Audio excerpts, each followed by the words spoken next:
After listening to practice, I can't wait to start exercising. But hold on, let's hear from Erin from age 3 to 4 about her journey of self-discovery.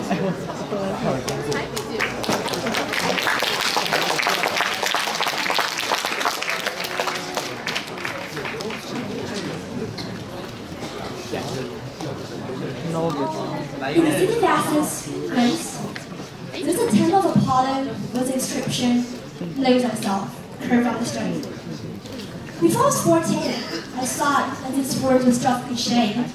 But after experiencing various confusions, struggles, and self-examinations in my middle school, I truly grasped the profound truths of life revealed by this sentence.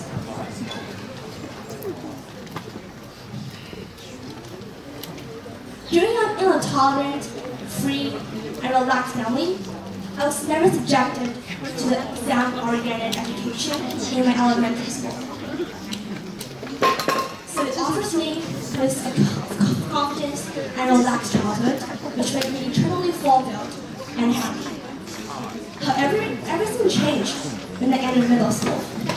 The school I attended is known for its strictness, and each student is only recognized by only one criterion, which is grades.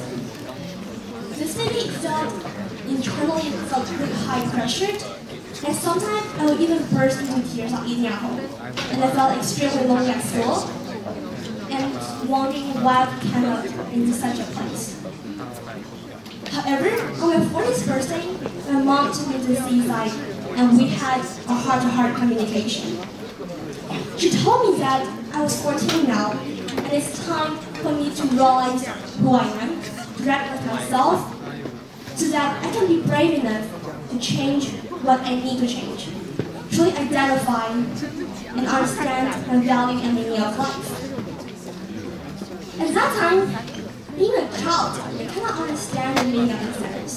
It seemed to me that understanding myself was really simple.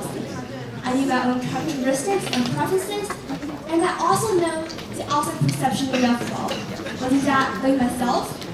However, does it truly present my true self? Now I came to realize that in the process of realizing myself, it can be influenced by a lot of external factors, such as our knowledge, our captures, our way of thinking, and customs, etc.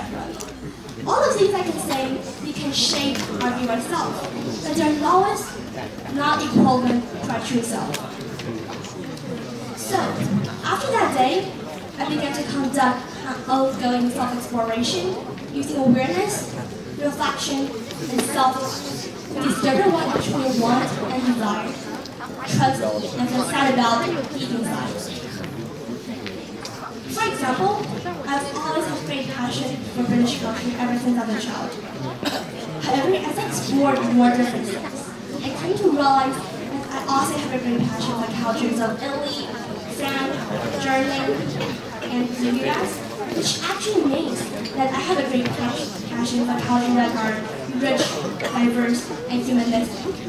And I can say this is a process for me to realize myself from the individual to the whole. Simply recognizing ourselves, it's a really hard process. And for me, through continuous exploration, I finally realized that there's a large accountability to the education I received in my childhood and the current condition of education. And I soon found that the international system are even more supportive. So, I started to present my ideas to my parents, and surprisingly, I found it actually coincides. Later, I made up my mind of switching tracks. Of course, all of that process is full of dilemmas and pressures, but I have a firm heart of doing successfully. Eventually, I ended up coming to RCF and for the school's atmosphere and vibe what I truly want. And more importantly, I can find my own strengths and interests as well as regaining my confidence. So, from this experience, my greatest feeling is that in the face of such a difficult times, we need to detach the past bad emotions and external bad words about us as soon as possible, so that we can project our eyes toward ourselves to truly identify and realize our needs and wants. And realizing ourselves, as I've said before, is not an easy process.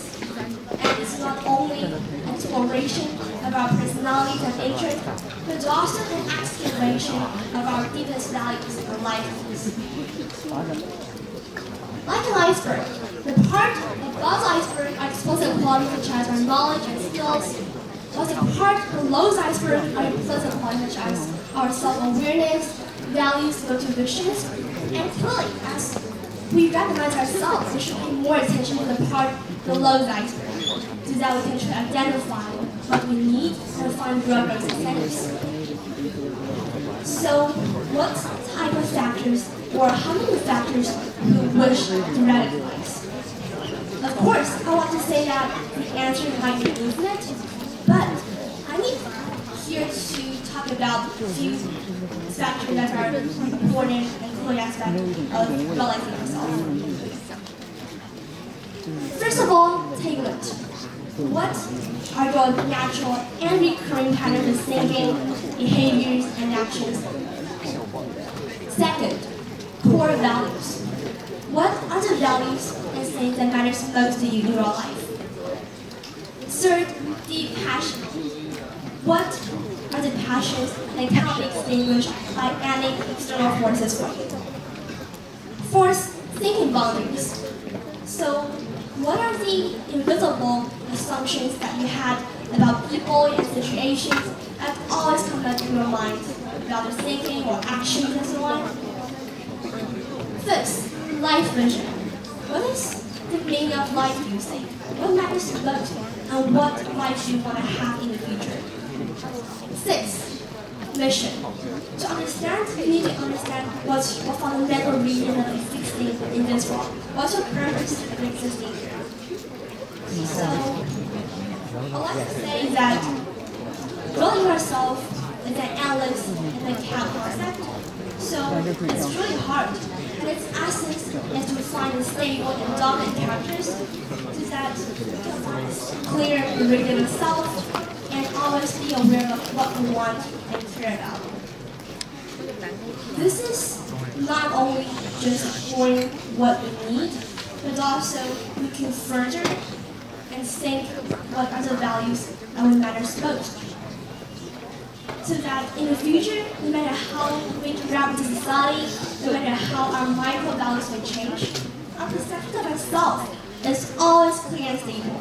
So that we can have the confidence, calmness, awareness, insight, understanding, and also practical strategies to deal with all those kind of difficulties and challenges that we might face in the future.